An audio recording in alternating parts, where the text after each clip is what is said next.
오늘 하나님의 말씀의 제목은요, 하나님께서 우리와 함께 하십니다라는 제목으로 하나님 말씀 전하기에 앞서 저희가 오늘 본문은 창세기 39장 11절에서 23절 말씀입니다.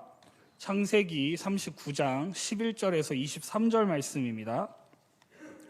창세기 39장 11절에서 23절, 구약 61페이지에 있습니다. 우리 함께 제가 한 절, 우리 성도님들이 한 절, 마지막 절은 함께 봉독하시겠습니다. 그러할 때에 요셉이 그의 일을 하러 그 집에 들어갔더니 그 집 사람들은 하나도 거기에 없었더라. 그 여인이 그의 옷을 잡고 이르되 나와 동침하자. 그러나 요셉이 자기의 옷을 그 여인의 손에 버려두고 밖으로 나가매. 그 여인이 요셉이 그의 옷을 자기 손에 버려두고 도망하여 나감을 보고 그 여인의 집사람들을 불러서 그들에게 이르되 보라, 주인이 히브리 사람을 우리에게 데려다가 우리를 희롱하게 하는도다. 그가 나와 동침하고자 내게로 들어오므로 내가 크게 소리 질렀더니 그가 나의 소리 질러 부름을 듣고 그의 옷을 내게 버려두고 도망하여 나갔느니라 하고 그의 옷을 두고 자기 주인이 집으로 돌아오기를 기다려 이 말로 그에게 말하여 이르되 당신이 우리에게 데려온 히브리 종이 나를 희롱하려고 내게로 들어왔으므로 내가 소리질러 불렀더니 그가 그의 옷을 내게 버려두고 밖으로 도망하여 나갔나이다.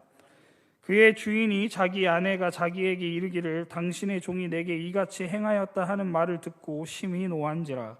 이에 요셉의 주인이 그를 잡아오게 가두니 그 옥은 왕의 죄수를 가두는 곳이었더라. 요셉이 옥에 갇혔으나 여호와께서 요셉과 함께 하시고 그에게 인자를 더하사 간수장에게 은혜를 받게 하시매 간수장이 옥중 죄수를 다 요셉의 손에 맡김으로 그 재반 사물을 요셉이 처리하고. 다 같이 읽겠습니다. 간수장은 그의 손에 맡긴 것을 무엇이든지 살펴보지 아니하였으니 이는 여호와께서 요셉과 함께 하심이라. 여호와께서 그를 범사에 형통하게 하셨더라. 아멘. 성도님들께서는 인생을 살아가시면서 하나님 도대체 나한테 왜 이러시는 겁니까? 라는 질문을 던지게 되는 그런 상황이나 경험들을 해보신 적이 있으십니까? 하나님을 의지하며 신앙생활을 하는 저와 여러분들이지만 때로는 하나님이 왜 이렇게까지 나한테 하실까? 아니 도저히 이해되지 않고 납득되지 않아 보이는 일들을 우리는 수없이 겪게 될 때가 참 많은 것 같습니다. 혹시 저만 그런 걸까요? 성도님들도 마찬가지실 거라 생각합니다. 오늘 본문의 주인공인 이 요셉의 인생도 마찬가지였습니다. 우리 창세기 37장에서 살펴봤듯이요, 하나님은 이 요셉이라고 하는 한 사람에게 하나님께서 앞으로 하실 계획을 그리고 그것을 꿈을 통해서 보여주셨습니다. 이것은 전적인 하나님의 은혜임을 고백할 수밖에 없죠. 그러나 하나님은 그 꿈을 보여주시고는요, 앞으로 어떻게 하겠다, 내가 너를 어떻게 이끌어 가겠다라고 하는 것은 알려주지 않으셨습니다. 뿐만 아니라 즉각적으로 하나님께서 요셉에게 보여주신 꿈을 바로 실행에 옮기지 않으셨습니다. 왜냐하면 요셉이 아직 준비가 되어 있지 않았기 때문이기도 하지만 하나님의 때가 아직 도래하지 않았기 때문입니다. 요셉이 준비가 되어 있지 않았다는 말은 요셉이 하나님께서 보여주신 꿈에 대한 반응을 보면 우리는 알 수 있습니다. 요셉이 그러한 오묘한 꿈을 하나님께서 자신에게 보여주셨다면 하나님께 먼저 여쭤보거나 부모님께 조심히 물어보는 것이 순서가 맞지 않겠습니까? 요셉이 근데 감옥에 갇혀 꿈을 해석할 때의 고백을 보면요, 꿈의 해석은 하나님께 있다고 말하면서 하나님께 먼저 꿈에 대한 해석을 여쭤보고 그 다음 그 해석을 대변함을 우리가 볼 수 있습니다. 요셉은요, 처음부터 하나님께서 요셉에게 처음 꿈을 보여주셨을 때 이렇게 감옥에 갇혔을 때 행동을 하던 그 행동을 처음부터 했어야 맞습니다. 그러나 요셉의 반응은 어땠습니까?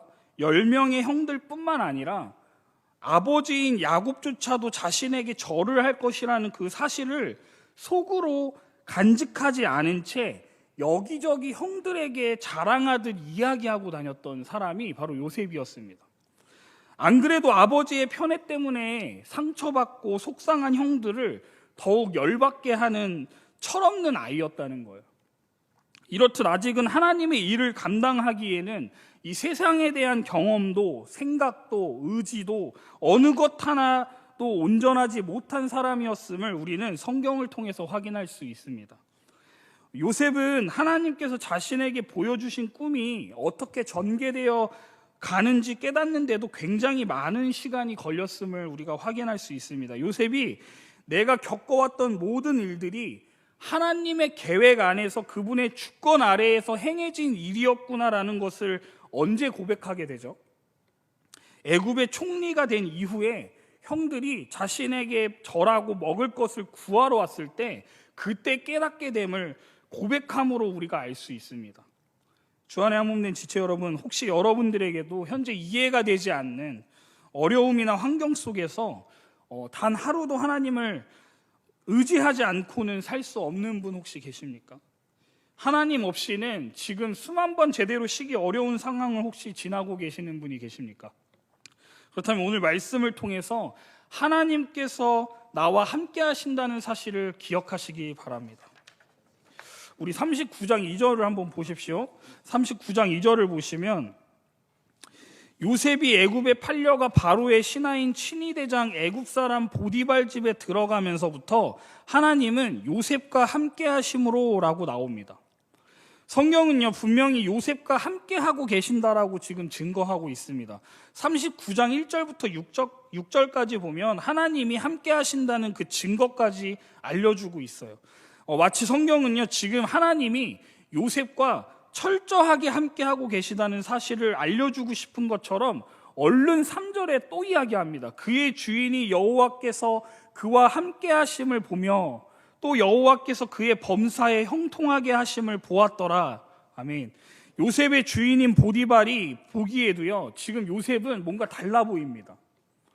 요셉이 들어오고 난 이후부터 뭔가 하는 일마다 다 잘 되었기 때문 아니겠습니까?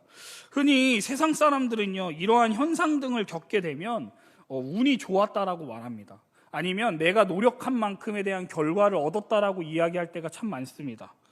그런데 운이 좋다고 하기에는요 요셉을 통해서만 잘 되는 겁니다. 5절입니다.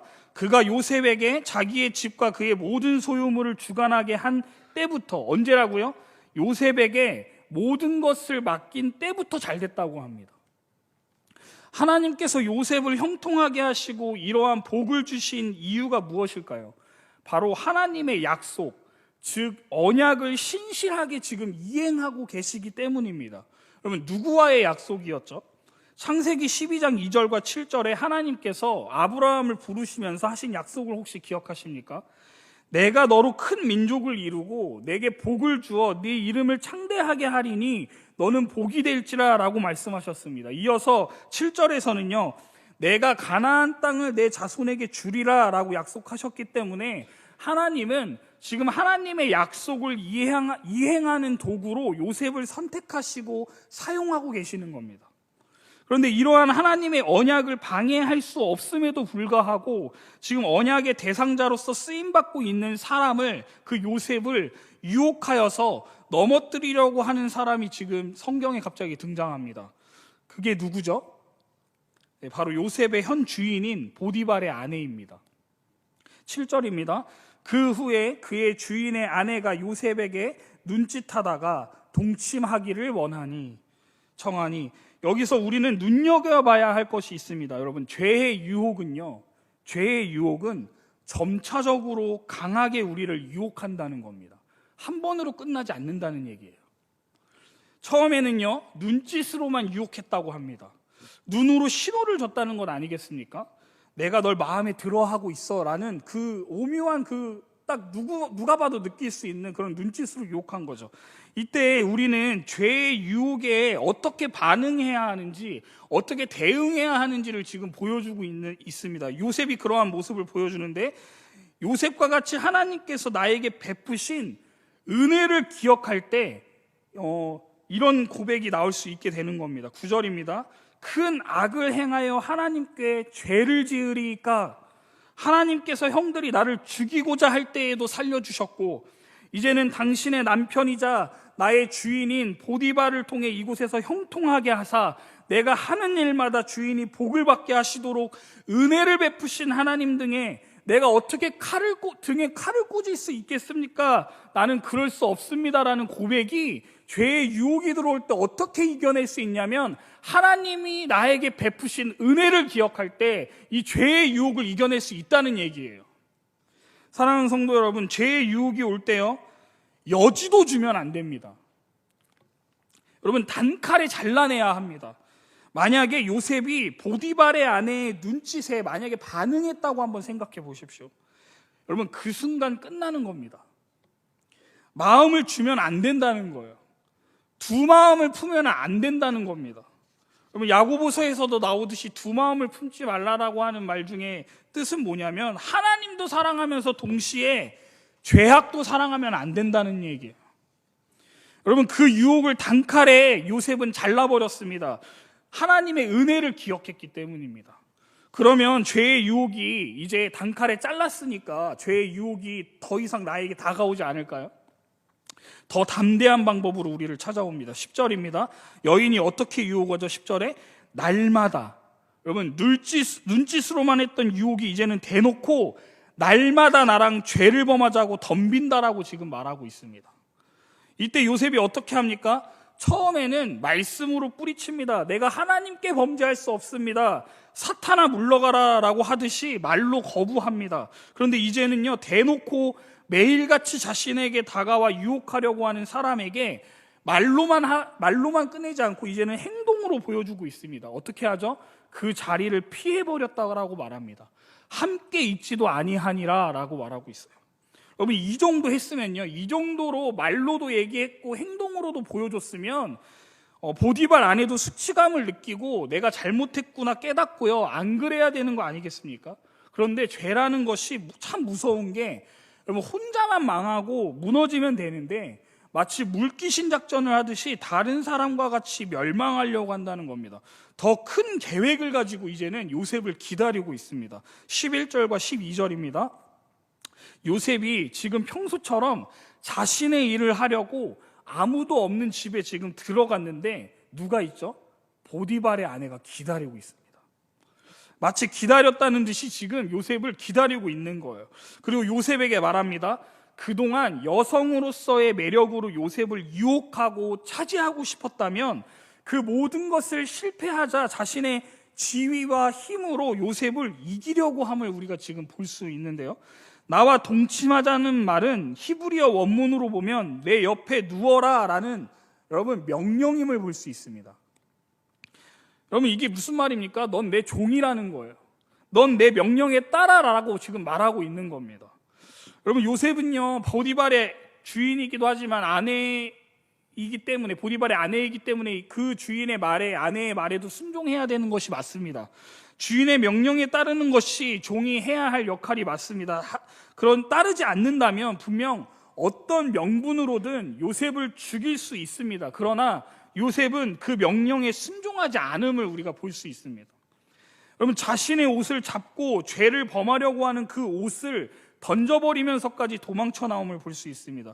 여러분, 그런데 이렇게 했으면 하나님께서 뭐라고 하셨습니까? 1절부터 요셉을 형통하게 하셨다고 하셨다면, 요셉이 지금 하나님께 나는 범죄할 수 없습니다라고 고백까지 하고 행동으로도 보여줬다면, 지금 이렇게 자신의 옷을 버리면서까지 도망쳐 나올 정도로 하나님 앞에 죄를 범하지 않으려고 했었던 요셉이라면 하나님께서 어떻게 하시는 게 맞겠습니까? 우리의 인간적인 생각으로 봤을 때 복을 주셔야 되는 거 아닙니까? 상급을 주셔야 되는 거 아닙니까? 그런데 죄를 뿌리친 결과는 어땠죠? 분명 죄를 이겨냈다면 하나님께서 형통하게 하신다고 하셨으면 요셉의 억울함을 풀어주시고 자신을 유혹하고 동침하고자 한 보디발의 아내는 쫓겨남을 당해야 하는 것이, 여러분, 그게 맞는 거 아니겠습니까? 그런데 반대로 요셉은요, 죄를 짓지 않기 위해 했던 자신의 옷을 버려두고 간 그 일 때문에 누명을 얻게 됩니다. 여러분, 감옥에 갇히게 되는 신세를 겪게 되었습니다. 그럼 너무 억울하지 않습니까? 죄를 짓지 않고자 발버둥치며 하나님을 생각하고 내가 하나님께 죄를 범하지 않겠습니다 마음 먹고 결단하여서 했던 행동의 결과가 상급이 아니라 감옥에 갇히는 일이라니요. 이게 정말 이해가 되지 않습니다. 만약에 저였다면 억울해서 잠도 못 잤을 것 같습니다. 하나님을 원망하며 살았을 것 같습니다. 내 인생은 이제 끝났다고 자잘하면서 살았을 것 같습니다. 하지만 요셉은요, 원망하며 살지 않을 수 있었던 이유가 있습니다. 죄를 짓지 않을 수 있었던 이유와 동일합니다. 바로 하나님께서 나와 함께 하심을 믿었기 때문입니다. 여러분, 사람들은요, 정직하고 바르게 살면 손해를 보고 억울한 일을 당한다라고 말합니다. 네, 맞습니다. 요셉과 같이 억울하고 손해보는 일을 우리는 이 세상을 살아가면서 정말 많이 겪습니다. 겪을 수밖에 없습니다. 이 땅에서는 그럴 수 있습니다. 요셉과 같이 총리의 자리에 올라가지 못할 수도 있습니다. 우리는 이 요셉의 이야기를 들으면서 그래, 하나님께서 이렇게 고통 가운데 있는 요셉과 함께 하셔서 결국에는 애굽의 총리 자리까지 올라가게 하셨지라는 것에 은혜를 받습니다. 여러분, 그러나 그렇게 안 되는 게 현실입니다. 애굽의 총리에 올라가지 못할 수도 있어요. 못 올라가는 인생이 더 많습니다. 그럼에도 하나님께서는 우리에게 너의 인생은 형통한 인생이요 복된 인생이라고 이야기하십니다. 왜요? 하나님이 나와 함께 하시기 때문에 그것이 형통한 인생이요 복된 인생이라는 거예요. 여러분, 평생 감옥살이만 하다가 예수님을 믿는다는 이유로 평생 힘들게 살다가 하나님 곁으로 간 우리의 믿음의 선배들이 얼마나 많습니까? 그러나 우리는 그러할지라도 하나님을 믿고 신뢰하며 따를 수 있어야 합니다. 여러분, 그것이 성도에게 맡겨진 삶입니다. 때로는 하나님이 왜 내게 이러한 시련을 허락하시냐고 불평하고 불만을 토해낼 수 있습니다. 토해내야 합니다. 하나님께 억울함을 호소하는 것 하나님 기뻐하십니다. 그러나 하나님을 원망하면 안 된다는 거예요. 내 인생은 끝났다라고 좌절하면 안 됩니다. 왜냐하면 하나님이 여러분들과 함께 하시기 때문입니다. 우리는 그래서 기억해야 합니다. 하나님이 나와 함께 하신다는 사실을 늘 기억해야 합니다. 여러분, 구약의 이스라엘 백성들에게 늘 해왔던 하나님의 말씀은 이거였습니다. 너희에게 주신 하나님의 은혜를 기억하라는 거예요. 이스라엘 백성들은 늘 잊어버렸습니다. 하나님이 내게 베푸신 은혜를 계속해서 잊어버리니까 죄를 범하기 시작하는 그 과정들을 적어놓은 것이 구약의 모든 이야기입니다. 사랑하는 성도 여러분, 요셉과 같은 하나님의 사람들은요, 억울한 일을 당할수록 오히려 더 높고 영광스러운 자리로 나아가게 될 겁니다. 왜냐하면 예수님을 보십시오. 이 땅에서 어느 누구보다 억울하게 십자가에 못 박혀 돌아가셨지만 하나님의 당신의 아들을 자신의 보좌 옆에 앉히시고, 그러면 이 세상을 통치하는 권세를 하나님께서 자신의 아들인 예수 그리스도께 주시지 않으셨습니까? 우리는 그러한 예수 그리스도를 따르는 사람들입니다. 여러분, 세상에서 어떤 평가를 받거나 억울한 일을 우리가 당하더라도 하나님이 나와 함께 하신다는 사실을 믿고 십자가의 길을 걸어가는 저와 우리 성도님들 되시기를 주님의 이름으로 축복합니다. 마지막으로 로마서 8장 18절에 바울의 고백과 같이 우리는 이렇게 고백하면 좋겠습니다. 생각하건대 현재의 고난은 장차 우리에게 나타날 영광과 비교할 수 없도다 라고 했던 이 고백처럼 지금의 고난은 장차 우리에게 주어질 하나님의 나라의 상급과는 여러분 비교가 될 수 없습니다. 우리는 오늘도 힘들 겁니다. 오늘도 힘든 인생을 살아갈 겁니다. 나를 괴롭히고 나를 억울하게 만드는 일들을 경험하게 될 겁니다. 그때마다 우리가 버틸 수 있는 이유와 근거는 바로 하나님이 나와 함께 하신다는 그 사실 하나님을 기억하며 오늘도 살아내는 우리 모두 되시기를 주님의 이름으로 축복합니다.